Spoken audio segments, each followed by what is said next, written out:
धन्यवाद अभय कुमार सिन्हा।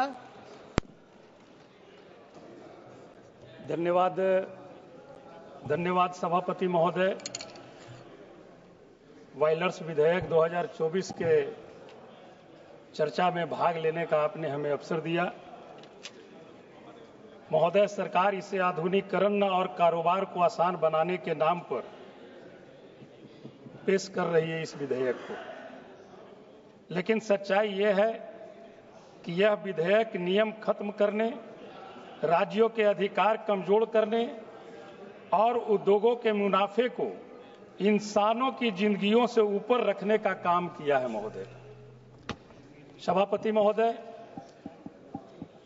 अभी हमने दिसंबर में भोपाल गैस त्रासदी के 40वीं बरसी मनाई, जो मानव इतिहास की सबसे भयानक औद्योगिक दुर्घटना थी। हजारों लोगों की जानें गई और आज भी लाखों लोग उस कॉर्पोरेट लापरवाही और सरकारी विफलता के परिणाम भुगत रहे हैं। महोदय, ऐसे समय में जब हमें सुरक्षा कानूनों को मजबूत करना चाहिए, यह सरकार जुर्माने कम कर रही है, राज्य सरकारों की निगरानी घटा रही है और निजी कंपनियों को स्वयं की सुरक्षा प्रमाणित करने की छूट दे रही है। महोदय, इस बिल में हम 2-3 बातों का जिक्र करना चाहेंगे। यह सरकार कहती है कि यह विधेयक औद्योगिक प्रक्रियाओं को सरल बनाएगा, लेकिन क्या औद्योगिक सुरक्षा लोगों की जिंदगियों से ज्यादा जरूरी है? इस विधेयक के तहत सरकारी निरीक्षकों के बजाय निजी एजेंसियों के द्वारा ऑडिट करने की अनुमति दी गई है। यह स्पष्ट हितों का टकराव है। महोदय, जब निजी कंपनियों को खुद ही सुरक्षा प्रमाणित करने की छूट मिलेगी, तो क्या वो अपने मुनाफे के आगे सुरक्षा को प्राथमिकता देंगे?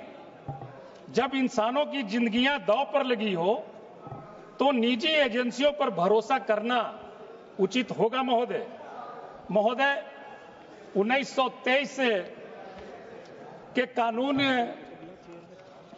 बनी थी, आज तकरीबन 102 बरस हो गए और केंद्र में सरकार भी एनडीए सरकार की लगभग 11 वर्ष हो गए, लेकिन आज इन्हें बदलने की आवश्यकता क्यों आई? 1923 के कानून में उल्लंघन करने पर आपराधिक सजा का प्रावधान था, लेकिन कुछ सजाओं में इन्होंने इसे सिविल दंड में बदल दिया है। यानी अब उद्योगों के लिए सुरक्षा नियमों को तोड़ना उद्योगपतियों के लिए और आसान हो गया है। महोदय, बॉयलर का उपयोग रासायनिक संयंत्रों, बिजली संयंत्रों, रेल तेल रिफाइनरियों और खाद्य प्रसंस्करण उद्योगों में होता है। एक मामूली गलती भी हजारों लोगों की जान ले सकती है। महोदय, फिर सरकार क्यों ऐसे उद्योगों को लापरवाह होने का मौका दे रही है? मैं एक उद्योग का जिक्र करता हूं। माननीय मंत्री पीयूष गोयल साहब हैं, उस क्षेत्र में गए थे जब रेल मंत्री थे डालमिया नगर में। हमारे के यहाँ एनटीपीसी नवीनगर औरंगाबाद में स्थापित है। मैं माननीय महोदय से कहूंगा कि उसकी जांच भी करवा लें। अभी फ्लाई ऐश की बात कर रहे थे माननीय सदस्य, एस्क डाइक जो लगाई गई है नवीनगर में, उसकी गहराई बहुत कम है। यह बहुत चिंता का विषय है। महोदय, सबसे बड़ी चीज है वो गहराई जो बनाई गई है, उसमें जो दीवारें हैं उसको प्लास्टर नहीं किया गया है, और जो प्लास्टर नहीं करने के कारण ग्राउंड लेवल वाटर जो है वहां का पूरी तरह से प्रदूषित हो चुका है। महोदय, मैं चाहूंगा माननीय मंत्री महोदय जी से कि इसको विशेष तौर से आप उसको निगरानी करवा करके कहीं से आप जांच करवा लें।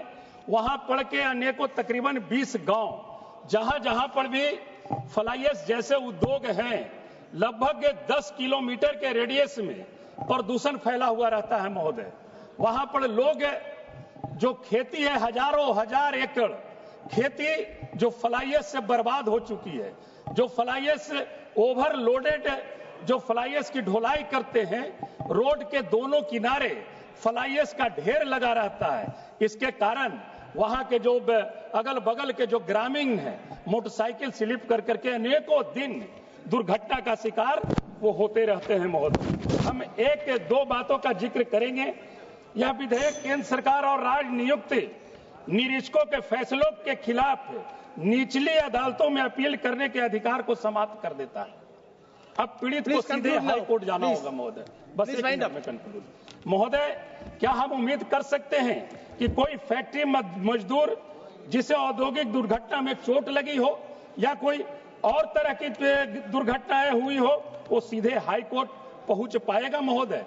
मैं आग्रह करना चाहूंगा माननीय मंत्री महोदय जी से कि बॉयलर सुरक्षा नियमों के उल्लंघन पर केवल आर्थिक दंड नहीं, सिविल पेनल्टी के बजाय आपराधिक सजा का प्रावधान रखा जाए।